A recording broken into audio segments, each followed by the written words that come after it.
wherever I see you, I'm gonna wear your ass out, boy. Have you ever done that? Have you ever done that in front of him? Hell no.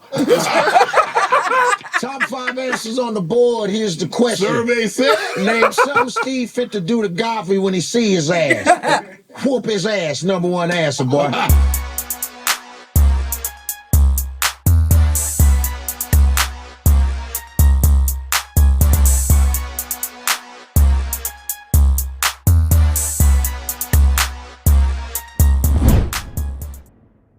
What's good, y'all? It's the Demouchets React, and we're back with another video.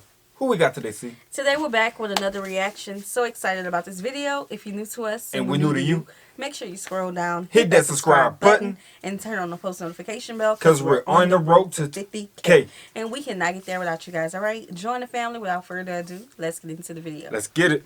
When you did Steve Harvey, did you know it was going to be as funny as it was? And I read that he wasn't too enthused about it. Oh, that's crazy. Because like you said, he gave you some great advice early, and then you turn around years later. Let me see. Let me get some of this cognac. Ooh, boy, Shannon, boy, you made it tough, man. Oh, that one don't sound like Steve. That cognac good, boy. I'm telling you right now, that cognac good. Like my grandmama said, if you ain't gonna drink cognac, better get that Hennessy. You supposed to be saturated right now? So, okay. Steve Harvey, like almost. Met him like when Cat called it a man unit. Yeah. Oh, that was fucking funny. God. I remember when Steve Harvey had hair and it was kind of, thinning. And I was in the hallway and I was mad about something. I think we opened up for Steve Harvey. And Steve goes, what's the matter with you? I said, man, my partner, he's not really doing the lines. He's fucking up the shit. And Steve goes, how much you getting for this gig? I said, we're getting like $100. He goes, so that means you splitting it? I said, yeah. He said, are you tired of splitting that shit? I said, yeah. He goes, cut his ass. And he left. And that's when I went solo because of Steve Harvey. Right. Fast forward to about 4 years ago. Right. I'm on my podcast, by the way, in Godfrey We Trust on the Gas Digital Network. So the guy that I was co-hosting with, he was like, he said something. He answered a question real fast. Like he got frantic. And I said, damn, this ain't the Family Feud. And I was like, yeah, what your ass say? I said, your dumb ass gonna answer. Yeah. So I did it on some bullshit. Right. Yeah. And then the next day, everybody said, your shit is going viral. I said, what? He said, that's Steve Harvey shit you did? That I said, sound like him. Yeah. oh, I didn't know. So then, like, all the comments were calling me. Jay Farrell's go, yo, man, I did not know you had a Steve Harvey. I go, don't you have a Steve Harvey? I thought everybody does Steve Harvey. They say, no, you the only one doing Steve Harvey. So it kept going viral. And Steve sent me a text. He goes, boy, when I see you, I'm going to beat your ass. I could just hear his voice in the text. That sounds just like him. Oh, you got me fucked up, boy. I'll tell you this right now, from Cleveland. I don't know you know me. Steve, I hope you see this imitation. Because, boy, I got you got the mannerism. He said, I'm going to tell you, God has blessed me. See, I was sleeping in my car. I didn't have no damn. Just close your eyes, don't look at his face. Turn your head, look to the left or to the right. And when you hear, imagine Steve talking, you can't go wrong. He'll fool a phone call anytime. For real. Money. But now I got money, boy. I'm going to find your ass. And people say, I think Steve is... You ain't trying to laugh too hard. No, because when I first heard it, like I said, if it sounds like that person to your ear, that's a real good imitation. And when you're doing it, now I guarantee you, if you were to ask Steve will say to his ear, it sounds like him speaking. Because he does with his W's, why? Now, where am I going to find that? You're going to say I had a wig. I ain't no damn wig. That was, where in the world would I have a wig? And why? Like, he really does. You got me fucked up. Wherever I see you, I'm going to wear your ass out, boy. Have you ever done that? Have you ever done that in front of him? Hell no. Top 5 answers on the board. Here's the question. Survey said. Name something Steve fit to do to Godfrey when he see his ass. whoop his ass, number one answer, boy. That's funny. You smooth We with got it. we got the Harveys and Godfrey. Let's play the. Nah, he's smooth with it. You know, and I just kept perfecting. I would watch. One day I was on the road, and you know how Family Feud. Sometimes the cable be trash in a hotel, and it was just Family Feud for 3 hours. I was like, I ain't got shit to do. Right. Let me watch Steve Harvey because he's so good at. He's fantastic He's at the Family unbelievable, Feud. bro. Remember we had Richard Dawson. We had a whole bunch of people hosting. Man, I said, yo, this is so fun. Richard Dawson kissed everybody in the mouth. Man, he kissed, he licked. Yeah. He was like, how you doing, love? Yo. Top 5 answers on the board. Here's the question. He's like, how you doing, love? Is this your grandmother? Hey, what's your answer? All right. He I think I've seen that clip. He was a smooth mother. I don't know if people remember Richard Dawson. But Richard Dawson was the white dude from Hogan's Heroes. Hogan's Heroes. Yeah. And he would kiss. He's like, how you doing, love? Yeah. You had that long ass bite. Like the Bob Barker joint. That's nasty. Yeah, so Steve, like, what was I gonna say? Steve is so good at it. I was watching for hours. And I said, damn, look at what he does. And so, you know, he's always joking. Right. Steve don't let shit go. Right. So you can be like, name an animal that, you know, you have in the house. You say, I'll say dog. What your ass say? Dog. He said dog. Yeah. And he'd go to the audience, go out there. So I was like, look, he does this. Right. He goes, he said dog. I ain't never heard. I said, he keeps doing that. I go, okay. So I started going, yeah. Yo. Yeah. And I said, I think I got it. Them 3 And hours in your head, you're like, I think I got it. Right. And so people are like, Joe, you got that shit. You know, it's like with Trump. Same thing with Trump. I was watching Trump, and I turned off the volume, and I just saw his mouth. It's very tiny. Tiny mouth. Big head. Yeah. This is a very good show. Very good show. Shannon Sharpe.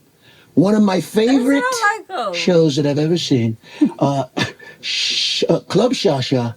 He would say something like that. Very good show, Club Shawshank, whatever you call it. I've watched millions and millions of shows.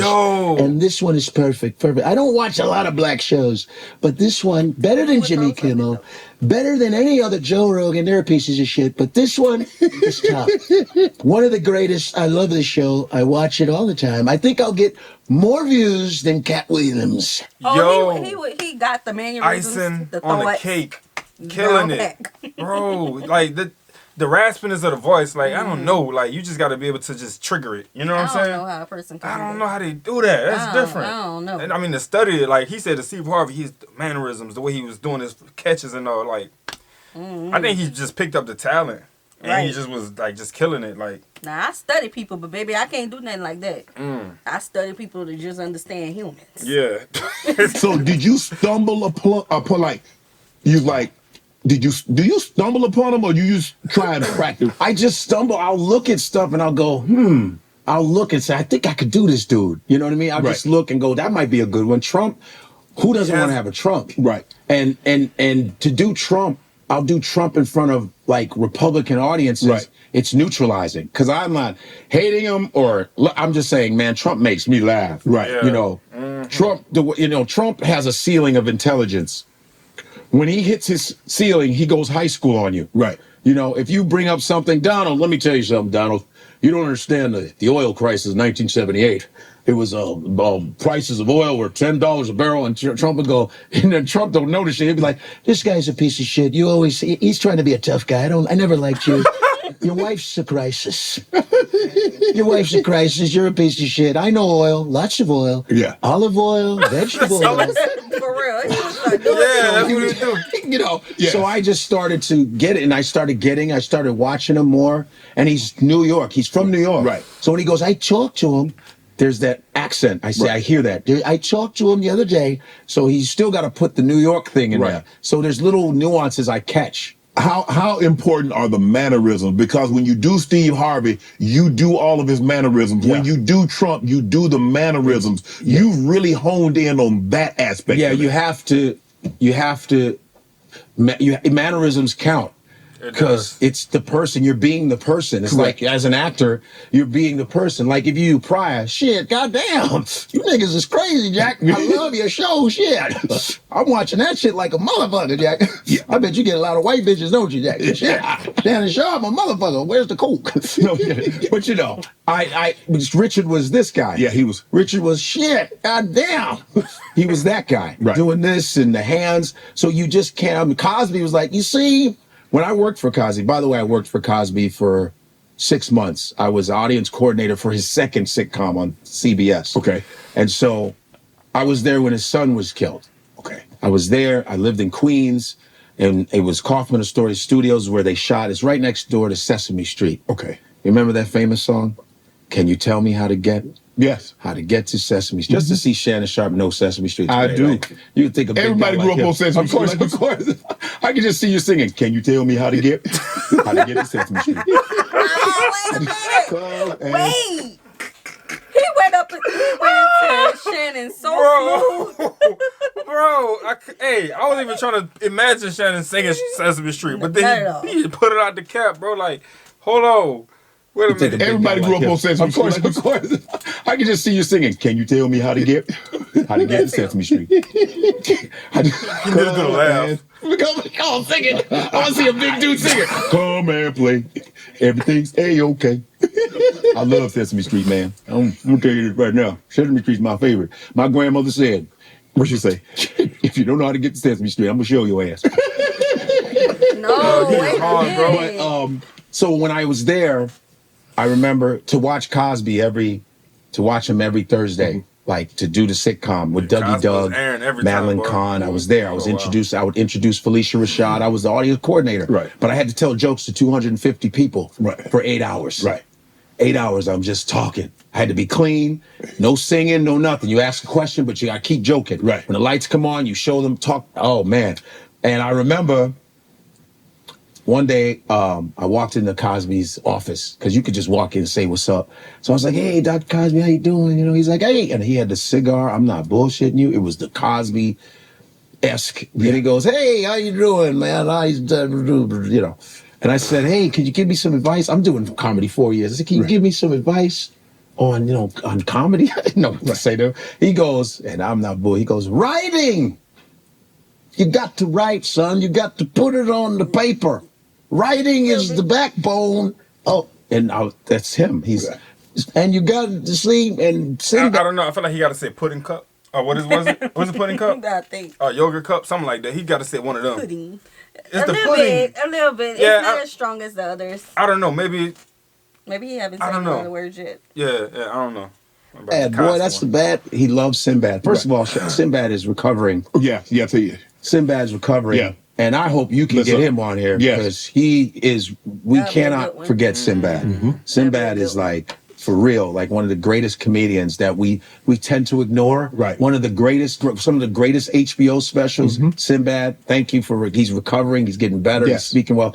But that's how I imitated people. If I'm around you long enough, I can start doing you. Right. One of my comic colleagues that I started imitating was Dion Cole. Really?